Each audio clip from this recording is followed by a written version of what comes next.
بسم اللہ الرحمن الرحیم۔ السلام علیکم ورحمۃ اللہ وبرکاتہ۔ عزیز طلباء و طالبات، امید ہے کہ آپ سب خیریت سے ہوں گے۔ ہم آج اردو قواعد کے اگلے سبق کا آغاز کرتے ہیں۔ آج کا ہمارا سبق ہے اس میں صفت۔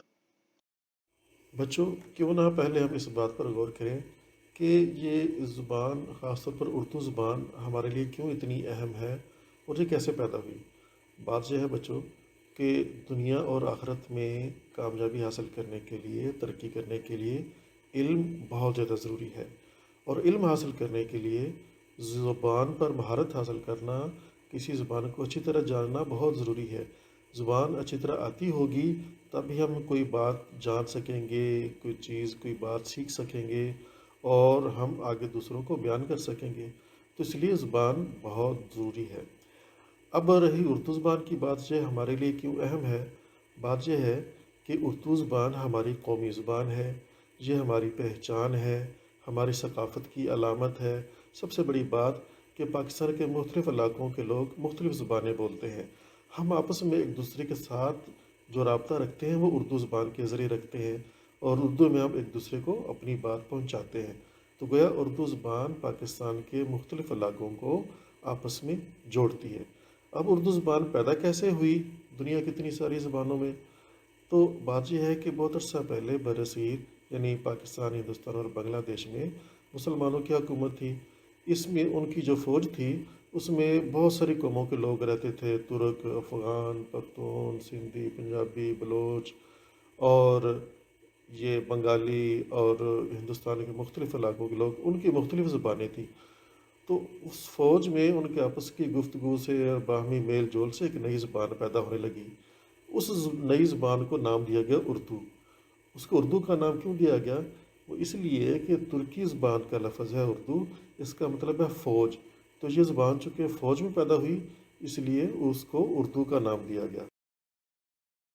ہو سکتا ہے آپ کے دل میں یہ بھی خیال آئے کہ یہ زبان کیسے پیدا ہوتی ہے۔ بات یہ ہے کہ اللہ تعالیٰ نے انسان کو اشرف المخلوقات بنایا ہے، یعنی اپنی تمام مخلوقات میں سے سب سے بہتر، افضل اور اعلیٰ، اور انسان کو عقل دی، علم دیا اور بہت ساری صلاحیتیں دی۔ ان میں سے ایک یہ صلاحیت دی کہ انسان بہت ساری آوازیں نکالنے کی طاقت اور قدرت رکھتا ہے، اور کسی جانور میں، کسی جاندار میں یہ صلاحیت نہیں ہے۔ تو انسان چونکہ بہت ساری آوازیں نکال سکتا ہے، تو اس نے یہ کام شروع کیا کہ بہت سارے آوازوں کو ملا کر لفظ بنانے شروع کیے۔ جیسے لفظ ہے کتاب، تو یہ 4 آوازوں کو ملا کر بنا ک ت ب، تو اس طرح یہ لفظ بنا کتاب۔ پھر اس نے الفاظ کو جوڑ کر جملہ بنانا سیکھا تاکہ اپنے دل کی بات دوسروں کو بتا سکے۔ اسی طرح اس نے کچھ جملوں کو جوڑ کر پھر ایک بیان بنانا، کہانی بنانا، کوئی واقعہ بیان کرنا سیکھا۔ تو اس طرح زبان بنتی چلی گئی۔ پھر لوگوں نے اس ہر زبان کے اپنی اپنی زبان کے قوانین بنانے شروع کیے، جس کو قواعد کہتے ہیں، تاکہ زبان باقاعدہ طریقے سے استعمال کی جا سکے اور بہترین طریقے سے اس کو دوسروں تک پہنچایا جا سکے، اور ہر شخص اس کے مطابق اپنی بات کرے، کہے اور دوسروں کو سمجھائے۔ بچوں، اسم صفت پر بات کرنے سے پہلے ہم آپ کا پچھلا سبق تازہ کرتے ہیں کہ اسم کسے کہتے ہیں۔ آپ نے جماعت چہارہ میں پڑھا ہوگا۔ اسم عربی کا لفظ ہے، اس کا معنی ہے نام۔ آپ نے سنا ہوگا کہتے ہیں ما اسمک، تمہارا نام کیا ہے؟ اسمی احمد، میرا نام احمد ہے۔ بسم اللہ، اللہ کے نام سے۔ مگر اردو قواعد میں اسم اس لفظ کو کہتے ہیں جو کسی چیز کا نام ہو، جگہ کا نام ہو، شخص کا نام ہو، یا کسی کی کیفیت یا حالت کا نام ہو۔ تو اسم کی تعریف ہم یوں بیان کر سکتے ہیں، کسی چیز، جگہ، شخص یا کیفیت اور حالت کے نام کو اسم کہتے ہیں۔ یا اس کی دوسری تعریف یوں بھی ہو سکتی ہے کہ اسم وہ لفظ ہے جو کسی چیز، جگہ، شخص یا کیفیت اور حالت کا نام ہو۔ مثلا کتاب، قرآن مجید، یہ چیز کی مثالیں ہیں۔ ملک، قطر، شہر، مکہ، یہ جگہوں کی مثالیں ہیں، ان کے نام ہیں اور اسم ہیں۔ لڑکا، احمد، استاد، ابو، یہ اشخاص کی مثالیں ہیں، تو یہ بھی اسم ہیں۔ گرم، اچھا، برا، خوفناک، یہ کیفیت اور حالت کی مثالیں ہیں، تو یہ بھی اسم ہے۔ تو اسم کی دو اقسام ہیں بنیادی طور پر۔ ایک ہے اسم ذات، کسی چیز، جگہ یا شخص کے نام کو اسم ذات کہتے ہیں، مثلا کتاب، قرآن مجید، ملک، قطر، شہر، مکہ، لڑکا، احمد، استاد، ابو، یہ کسی کے وجود کو، حقیقت کو ظاہر کرتے ہیں، ان کے یہ نام ہے، تو یہ اسم ذات ہے۔ اسم صفت، یہ وہ لفظ ہے جو کسی کی حالت، اچھائی، برائی، خوبی، خامی، تعداد وغیرہ کو ظاہر کرے، مثلا گرم، اچھا، برا، اونچا، خوبصورت، قابل، محنتی، سست، خوفناک، یہ سب اس میں صفت ہیں۔ آگے چلیں، ہم مثالوں کے ذریعے اس کو دیکھتے ہیں۔ بچوں، اس تصویر میں دو درختوں کی تصویریں دی ہوئی ہیں۔ ذرا پہلے درخت کو دیکھیے، یہ کیسا درخت ہے؟ آپ کہیں گے یہ خشک درخت ہے۔ دوسرا درخت کیسا درخت ہے؟ آپ کہیں گے یہ سرسبز درخت ہے۔ ان کے نام درخت ہیں، جبکہ خشک پہلے درخت کی صفت ہے اور سرسبز دوسرے درخت کی صفت ہے۔ خشک اور سرسبز دونوں صفت ہیں، لہذا یہ دو لفظ اس میں صفت ہے۔ اب ان دونوں بچوں کو دیکھیے، ان میں آپ کو کیا فرق نظر آتا ہے؟